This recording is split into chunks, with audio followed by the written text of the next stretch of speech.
Hello everyone, कैसे हैं आप सब। आई होप आप बिल्कुल अच्छे होंगे। लॉकडाउन में चल रही पढ़ाई होगी, थोड़ी जून की छुट्टियां भी पड़ गई हैं। तो साइंस में हमने चैप्टर नंबर फर्स्ट कर रहे थे। आई नो कि बहुत सारे पार्ट्स हो गए हैं, सबको प्रॉब्लम सॉल्व सारे पार्ट्स, लेकिन आप धीरे धीरे पढ़ेंगे। इसीलिए ये पार्ट्स में बनाए जा रहे हैं कि कोई भी टॉपिक अगर एक बार में पढ़ा दिया जाएगा तो आपको समझ नहीं आएगा, लेकिन एक एक टॉपिक के पढ़ोगे ना बहुत अच्छे से समझ के, तो एवरीथिंग आपको समझ में आएगा, अच्छे से क्लियर होगा। ठीक है, और आपको हर एक क्वेश्चन, उससे रिलेटेड हर एक क्वेश्चन से क्वेश्चन का आंसर आप दे पाएंगे, इतने अच्छे से समझ में आएगा। इसलिए बहुत ध्यान से मेरी आवाज़ को सुनिएगा और समझिएगा कि मैं क्या बोल रही हूँ, कैसे बोल रही हूँ, कैसे एग्जाम्पल्स ले रही हूँ। जिस तरीके से मैं बता रही हूँ उस तरीके से आपको दिमाग में बिठा लेना, डेफिनेटली है कि वो एग्जाम में याद रहने वाला है। और पक्की बात है, आप लिख के आओगे, उससे रिलेटेड कोई भी क्वेश्चन होगा आप टिक लगा के आ जाओ। ठीक है, तो मैट्रिक्स सराउंडर में अभी तक हमने लिटिल हिट को पढ़ लिया था। लिटिल हिट इतना इम्पॉर्टेंट टॉपिक है ना, वो बहुत ज़्यादा इम्पोर्टेंट टॉपिक है। देन उसके बाद कुछ और छोटे मोटे रिक्वायरमेंट्स रह गई हैं। इसके बाद जो हम करेंगे नेक्स्ट वीडियो में, वो हम एनसीईआरटी क्वेश्चंस करेंगे जो आपके एनसीईआरटी में एक्सरसाइज में है। ठीक है, उन सबके क्वेश्चंस करेंगे, फिर ये चैप्टर फिनिश हो जाएगा। ठीक है, तो अब अभी जो नोट्स हैं, ये नोट्स लास्ट हैं, ये आपको बनाने हैं। आप चाहे तो बना सकते हैं कि हैंडमेड नोट्स हैं, ऐसा नहीं है, मैंने खुद बनवाए हैं। ठीक है, उसको लिखा हुआ है, अब देखो याद करके मैं एक चीज़ बता रही हूँ कि आपको कैसे कैसे याद करना है। देखो अब क्या है सब्लिमेशन। अब सबसे पहले आपका क्या आया, सब्लिमेशन। सब्लिमेशन जो आया है, सब्लिमेशन से कहते हैं the changing of a solid directly into vapours और heating and vapours into solid on cooling is known as sublimation. Sublimation क्या है?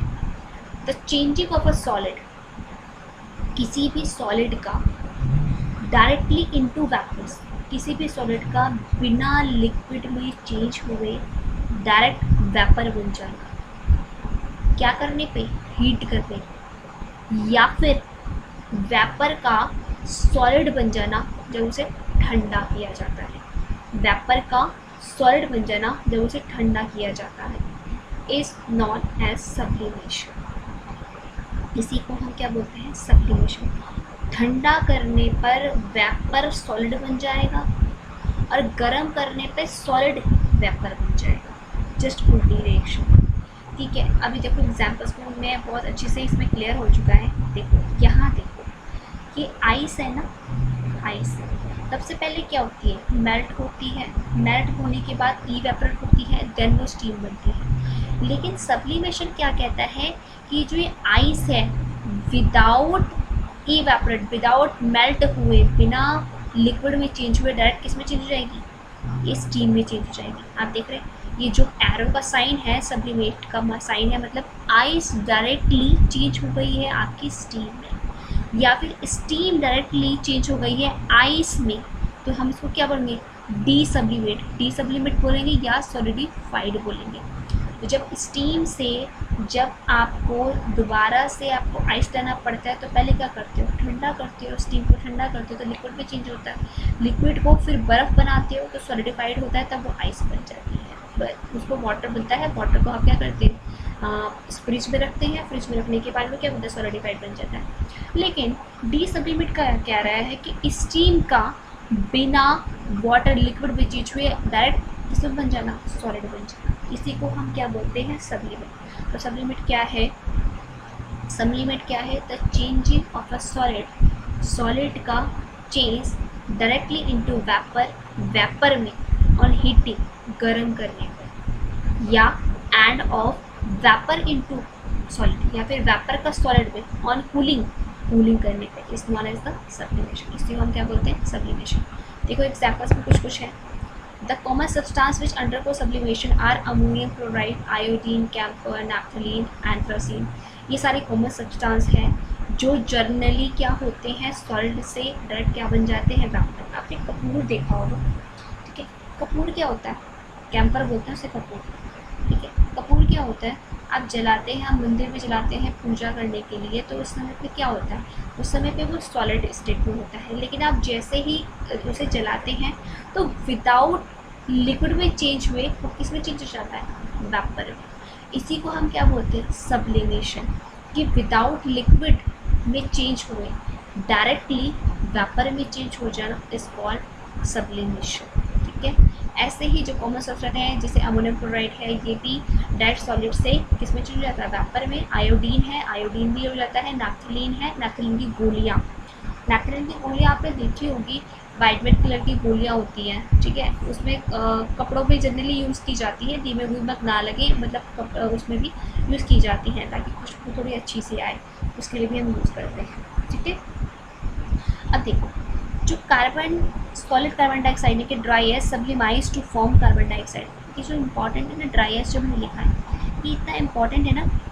ड्राई आइस क्वेश्चन आएगा, ड्राई आइस किसे कहते हैं, ड्राई आइस किसे कहते हैं, सॉलिड कार्बन डाइऑक्साइड को, solid carbon dioxide, solid CO2 को ड्राई आइस कहते हैं। आप ओनली CO2 नहीं लिखेंगे, आप क्या लिखेंगे, सॉलिड CO2, सॉलिड CO2 को ही ड्राई आइस कहा जाता है।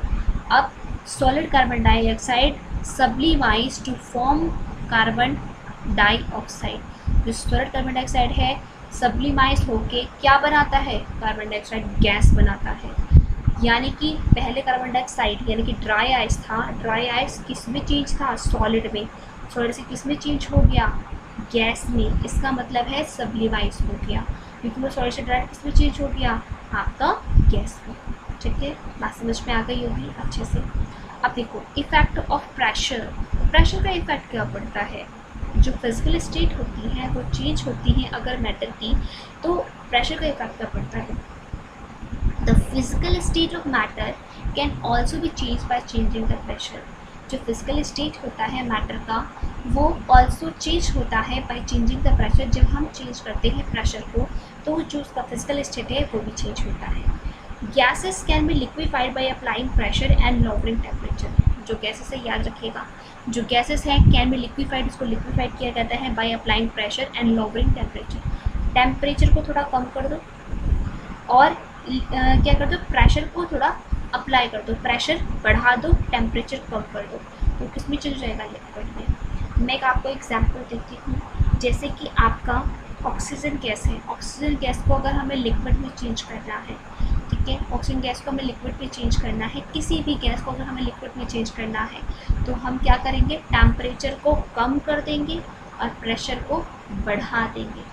प्रेशर ज़्यादा होने की वजह से, टेम्परेचर कम होने की वजह से वो किस में चेंज हो जाएगा, लिक्विड में चेंज हो जाएगा। किस में चेंज हो जाएगा, लिक्विड में चेंज हो जाएगा। बात समझ में आ रही अच्छे से। तो हमारा चेंज ऑफ, इससे हमें क्या पता चला कि कोई भी मैटर है अगर उसका फिजिकल स्टेट हमें चेंज करना है तो प्रेशर का प्रभाव भी उस पर पड़ता है। तो कैसे पड़ता है कि अगर कोई गैसेस है, गैसेस को हम लिक्विड में चेंज करना चाहते हैं, कोई भी गैस उसको लिक्विड में चेंज करना चाहते हैं तो प्रेशर अप्लाई कर दो, प्रेशर बढ़ा दो और टेम्परेचर कम कर दो, तो वो ईजिली वो जो गैस होती है लिक्विड में चेंज हो जाती है। ठीक है, इस प्रकार से हम कह सकते हैं कि प्रेशर पड़ता है, प्रेशर का इफेक्ट पड़ता है। एग्जाम्पल देखो, ammonia gas can be liquefied by applying high pressure and lowering the temperature. Solid carbon dioxide gas is stored under high pressure. देखो ये जो है अमोनिया गैस है, अमोनिया जो गैस है वो लिक्विफाइड की जाती है बाय अप्लाइंग हाई प्रेशर, बहुत ज़्यादा प्रेशर किया जाता है, lowering द टेम्परेचर, टेम्परेचर बहुत कम कर दिया जाता है। सॉलिड कार्बन डाइऑक्साइड यानी कि dry ice is stored under high pressure, जो ड्राई आइस है उसको स्टोर किया जाता है हाई प्रेशर। हाई प्रेशर पे स्टोर करेंगे तभी जाके, प्रेशर बहुत ज़्यादा हुआ तभी जाके वो गैस में चेंज होगी। मैंने सब्लिमाइज क्या पढ़ा था, सॉलिड का दैट किस में, गैस में चेंज होना, वेपर में चेंज होना। तो सॉलिड कार्बन डाइऑक्साइड है ये डायरेक्ट किस में चेंज होगी, वेपर में चेंज होगी। क्या करने पे, हाई प्रेशर करने पे। प्रेशर हाई कर दो, टेम्परेचर कम कर दो, देन वो कन्वर्ट हो जाएगी किस में, किसमें कन्वर्ट हो जाएगी, लिक्विड फॉर्म में कन्वर्ट हो जाएगी, हाई प्रेशर में रखा जाता है। दिस इज़ बिकॉज, ऐसा क्योंकि ऑन डिक्रीजिंग प्रेशर, जैसे ही हम प्रेशर को डिक्रीज करते हैं it's get converted directly into carbon dioxide gas. This is because, sorry अभी इस देखो यहाँ से ना सॉलिड कार्बन डाइऑक्साइड के बारे में लिखा है, यहाँ पर आप क्या कर सकते हैं, सॉलिड कार्बन डाइऑक्साइड के बारे में लिखा हुआ है कि अमोनिया, सबसे पहले एग्जाम्पल दोबारा समझा देती हूँ। अमोनिया गैस को लिक्विफाइड किया था, अमोनिया गैस को हम लिक्विड में चेंज करने के लिए क्या करते हैं, हाई प्रेशर करते हैं और लोअर टेम्परेचर करते हैं। इसी प्रकार से जो सॉलिड कार्बन डाइऑक्साइड है, जो सॉलिड कार्बन डाइऑक्साइड गैस है, जो ड्राई आइस है, इसको अगर हमें गैस में चेंज करना है, इसको रखा कहाँ जाता है, हाई प्रेशर पर रखा जाता है। प्रेशर इसका बहुत हाई रहता है। दिस इज़ बिकॉज ऐसा क्योंकि ऑन डिक्रीजिंग प्रेशर, जैसे हम प्रेशर को डिक्रीज करते हैं it gets converted directly into carbon dioxide. जैसे ही प्रेशर इसे सॉरी कार्बन डाइऑक्साइड को हमने कहाँ पे रखा, हाई प्रेशर पे रखा, तो जब हम प्रेशर को कम करेंगे, सॉलिड में प्रेशर को कम करेंगे तो ये किस में चेंज हो जाएगा, कार्बन डाइऑक्साइड गैस में चेंज हो जाएगा। तो ये किस में चेंज हो जाएगा, गैस में। तो सॉलिड ये डायरेक्ट कन्वर्ट हो जाएगा किस में, गैस में, व्हेन जब हम क्या करते हैं, प्रेशर को कम करते हैं। प्रेशर कम करेंगे तो सीधा गैस में चेंज हो जाएगी वैल्यू, और अगर हम प्रेशर हाई करेंगे, टेम्परेचर कम करेंगे तो लिक्विड में चेंज हो जाएगा। प्रेशर हाई, टेम्परेचर कम, लिक्विड। प्रेशर हाई से अगर हम प्रेशर कम करेंगे तो गैस। ठीक है, बात समझ में आ गई होगी। नेक्स्ट देखो, ये इंपॉर्टेंट मैंने क्यों लिखा है। Solid carbon dioxide is an extremely cold substance. इसको हम एक्सट्रीमली कोल्ड, बहुत ही ठंडा सब्सटेंस बोलते हैं। It is use to deep freeze food and to keep ice cream cool. Ice cream जो आपकी होती है ना, आइसक्रीम वाले के पास आप देखते हो जाते हो तो उसके पास एक बहुत बड़ा बॉक्स होता है। उस बहुत बड़े बॉक्स के अंदर ना जो carbon dioxide, solid carbon dioxide होती है, जो भरी वो भाप के रूप में, वेपर के रूप में बाहर निकल रही होती है। भाई कितना ठंडा है, कितना ठंडा है। एक्सट्रीमली कोल्ड सब्सटेंस है, बहुत ही कोल्ड सब्सटेंस होते हैं। उसको चीज़ों को ठंडा करने के लिए रखा जाता है। जो सॉलिड कार्बन डाइऑक्साइड जो होता है उसका यूज़ हमेशा चीज़ों को ठंडा करने के लिए, वो एक्सट्रीमली क्या होते हैं, ठंडे होते हैं। इसीलिए हम उसको क्या करते हैं, फूड को फ्रीजर में रखने के लिए, फूड को ठंडा करने के लिए, या फिर आइसक्रीम को ठंडा करने के लिए उसमें रख दिया जाता है। तो ये भी यूज़ आ सकता है, याद रखिएगा। नेक्स्ट देखो, इवेपोरेशन। इवेपोरेशन आपका क्या है, the process of a liquid changing into vapour of a gas even below it's boiling point is called evaporation. Evaporation क्या है, the process of liquid, liquid का वो प्रोसेस चेंजिंग इनटू वेपर, जो कि vapour में चेंज होगा और या फिर गैस में चेंज होगा बॉइलिंग पॉइंट से नीचे के इवेपोरेशन के लिए। अब देखो मैं क्या बताती हूँ, मान लो 100 डिग्री बॉइलिंग पॉइंट है आपका वाटर का, ठीक है, 100 डिग्री वाटर का है और जो लिक्विड है, पानी तो लिक्विड है, अब इसे वेपर में चेंज करना है या फिर गैस में चेंज करना है।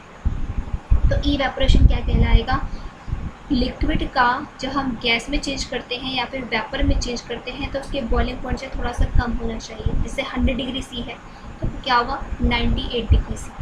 98 डिग्री सी में वो किस में चेंज हो जाएगा, वेपर में चेंज हो जाएगा या फिर गैस में चेंज हो जाएगा। इसी को हम क्या बोलते हैं, इवेपोरेशन। क्या बोलते हैं, इवेपोरेशन।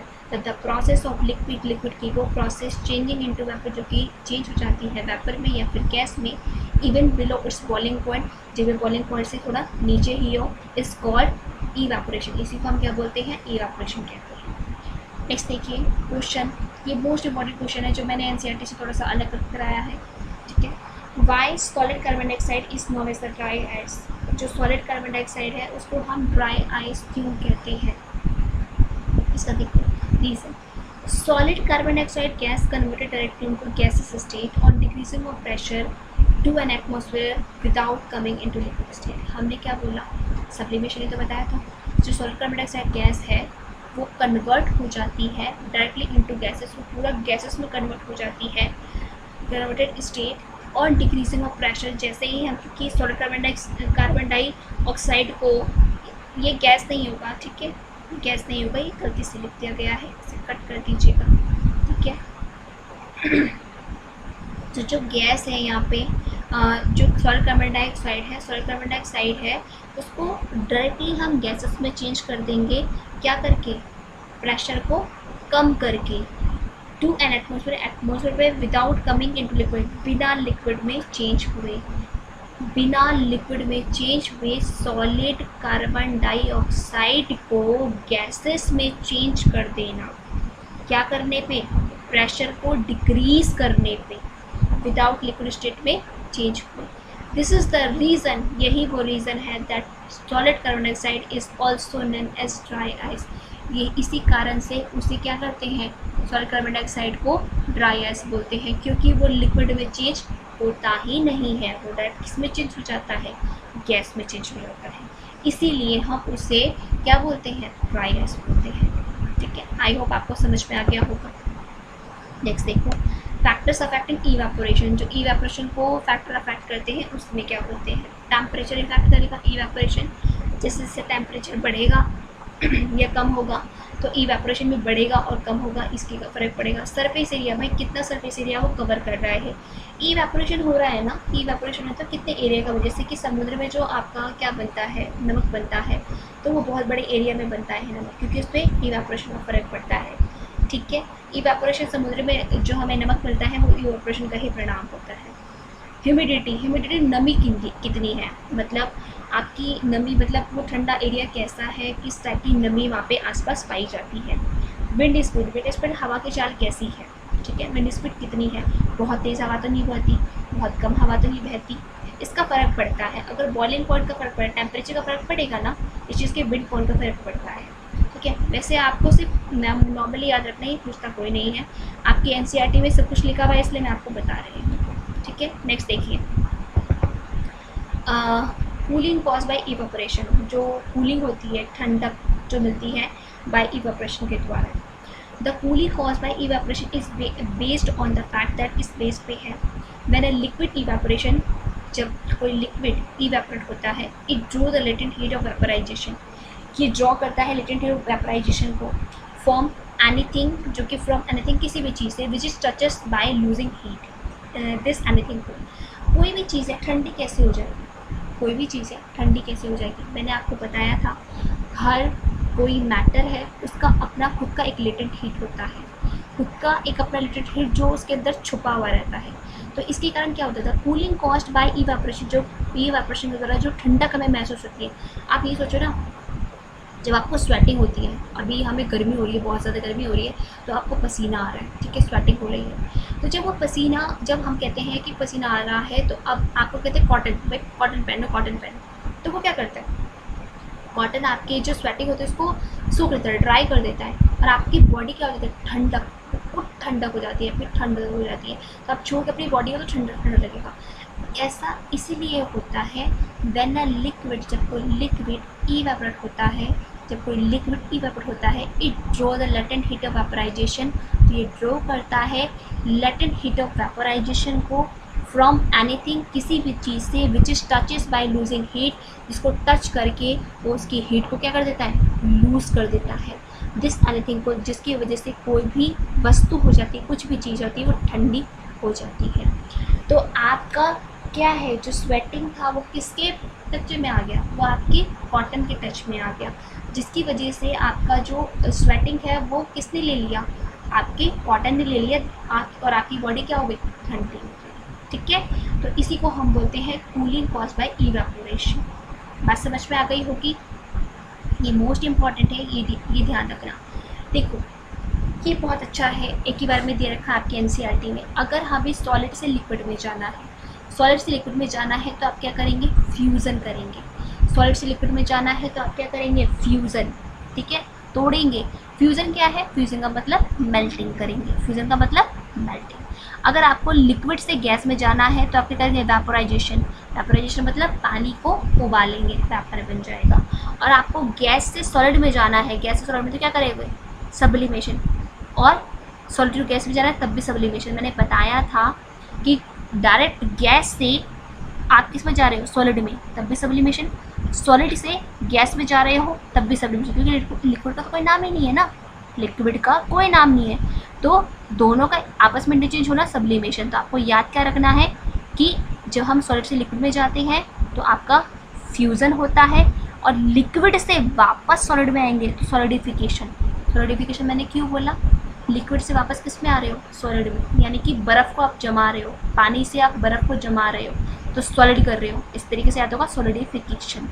आप क्या कर रहे हो, गैस से हमें लिक्विड में चेंज कर रहे हो, ठीक है, गैस को हम किस में चेंज कर रहे हैं, लिक्विड में चेंज कर रहे हैं। अगर गैस को हम लिक्विड में चेंज कर रहे हैं दैट मीन्स कंडेंस कर रहे हैं, वेपर बन चुका है आपका, वेपर बनने के बाद क्या करोगे, कंडेंस करोगे, जिससे कि बूंद बूंद करके वो लिक्विड बन जाएगा, तो इसी को हम क्या बोलते हैं, कंडेंसेशन। तो इसमें आपकी सारी प्रोसेस आ गई जो आपने ऊपर अभी पढ़ी हैं, ठीक है। यहाँ पर आपके नोट्स बिल्कुल प्रॉपर तरीके से तैयार हो जाते हैं, प्रॉपर तरीके से बन जाते हैं। पहला चैप्टर यहीं पे नोट्स का ख़त्म हो गया है, और अब नेक्स्ट वीडियो में आपको एनसीईआरटी के क्वेश्चंस बचे हुए हैं, वो आप खुद, वैसे तो मैं पता है क्या कहती हूँ, एनसीईआरटी के क्वेश्चंस ना आपको ये जो टॉपिक्स जो मैंने बताए हैं ना, उसको पढ़ाने के बाद उसको लिखने में कोई परेशानी नहीं होगी, बस थोड़ा सा लैंग्वेज का फ़र्क पड़ जाता है, आपको समझने में कोई परेशानी को बहुत ईजी हो जाएगा अगर आपने इस चीज़ को ध्यान से पढ़ा है। सब्लिमेशन क्या है, इवेपोरेशन क्या है, और आपका सॉलिडिफिकेशन क्या है, कंडेंसेशन क्या है, वेपोराइजेशन क्या है, कूलिंग क्यों होती है, लेकिन हीट क्या होती है। ठीक है, अगर आपने इस चीज़ को पढ़ा है तो डेफिनेटली ये है कि इससे अलग कुछ नहीं आने वाला। और जो एनसीईआरटी के क्वेश्चन है ना, वो मैं आपको बता दूँगी कैसे याद करने हैं, कोई प्रॉब्लम नहीं होगी। जब आप इससे पहले आप अपने नोट्स को प्रॉपर तरीके से पढ़ लीजिएगा। ठीक है, तो अभी के लिए इतना ही, मिलते हैं नेक्स्ट वीडियो में, और इसको बहुत अच्छे से याद कर लीजिएगा, जैसे जैसे मैंने याद करवाया है, बोला है, वैसे वैसे याद करोगे तो कोई प्रॉब्लम नहीं होगी इस चैप्टर में। ठीक है, तो मिलते हैं नेक्स्ट वीडियो में, तब तक के लिए thank you very much and bye bye, take care.